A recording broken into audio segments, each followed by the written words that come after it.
morning, Living My Life Transformed public page. This is Fawn Volkert, founder of Living Life Transformed, and now this new initiative, which is We Don't Need Charming. Also the theme to my marathon training, We Don't Need Charming, is an initiative. Sorry, turning off my phone for you guys.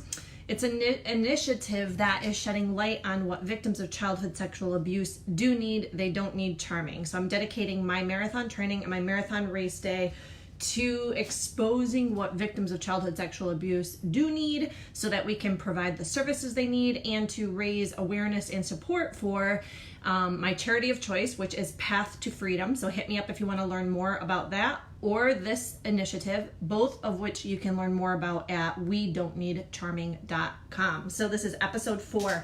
We don't need charming. Charming is what got a lot of us in trouble in the first place. Perpetrators are actually extremely charming in the grooming process. What we do need upon rescue is permission to succeed, permission to win. I don't remember what I titled it, but either of those things. This is coming to me so deeply as I'm preparing and training for a marathon, because I'm realizing that characteristic of victims often is what will look like to the outside world is perfectionism or being an overachiever. I have been called that so many times in my life, and I actually really thought, well, that's just my identity, that I think forward really, really fast, right? Like if you suggest we should eat healthy together, I suggest that we write a cookbook and we start our own TV show, and like I think forward very, very fast. So, but what the world perceives is us being overachievers, and honestly, this could be in any area of our lives. So even as a homeless substance abuser, I was overachieving in my eating disorder. I could take everything next level. So watch for it in whatever form it comes out of the victim.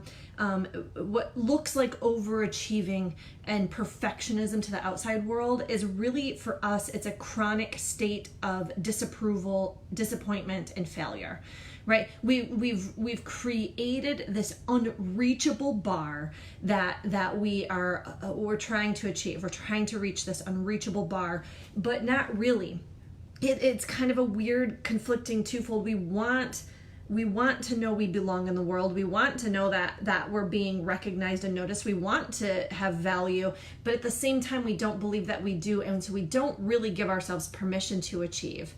So even though we look like we're achieving at a much higher level than other people, in our minds, we have missed the bar. We have failed. We're going to see every little flaw acutely, and we're just going to keep our failing story on repeat. When I went running the other day, it was an 8-mile run last Saturday, and I've run 9 miles, 10 miles, 11 miles, fine.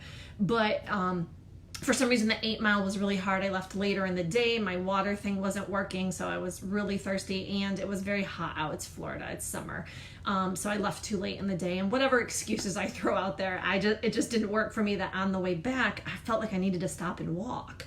And it was interesting because when I first started running in January, if I stopped to walk, my brain would say, that's it, I failed, I didn't do this, I'm gonna have to do it again tomorrow or next week or something, like I have to do it again. And I could walk 4 miles home and I wouldn't count that. It didn't work.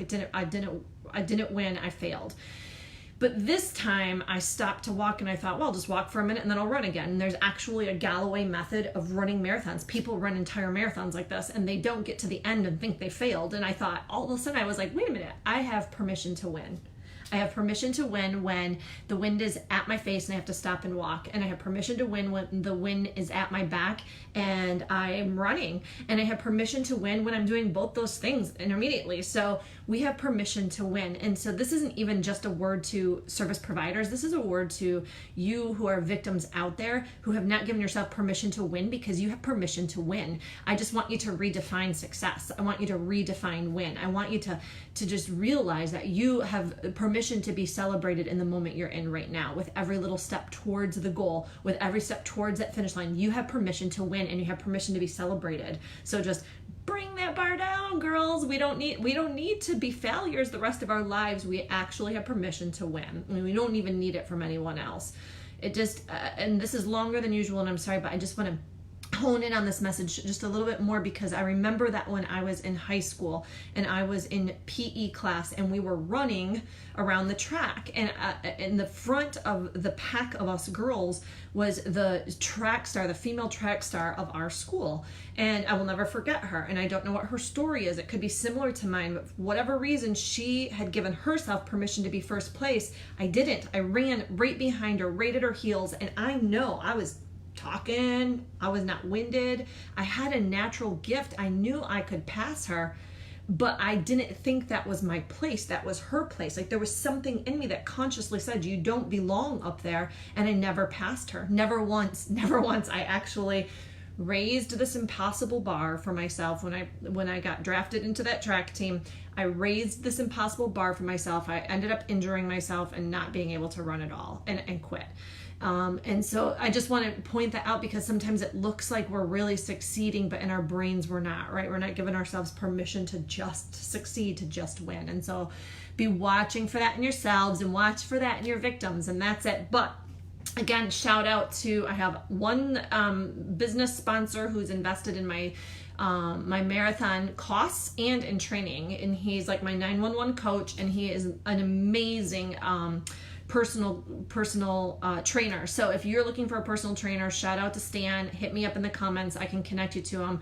You trust me, you don't want another trainer, he's great. And then secondly is that my charity of choice, I really want you guys to check them out, is Path to Freedom, because they're giving the girls, minor girls who are being rescued locally from sex trafficking, permission to succeed in life, permission to win. They're giving individualized services to them. They're creating a student centered learning center where these girls can learn for the first time what their gifts are, and those gifts can blossom and have permission to win with the grace and the patience that comes along with that complex trauma. So look, Path to Freedom. If you donate to them because of this initiative, please just put it in the comments that this is We Don't Need Charming, or WDNC, so that they know that it's in support of this cause. Okay? Love you all so much. Talk to you soon. Bye.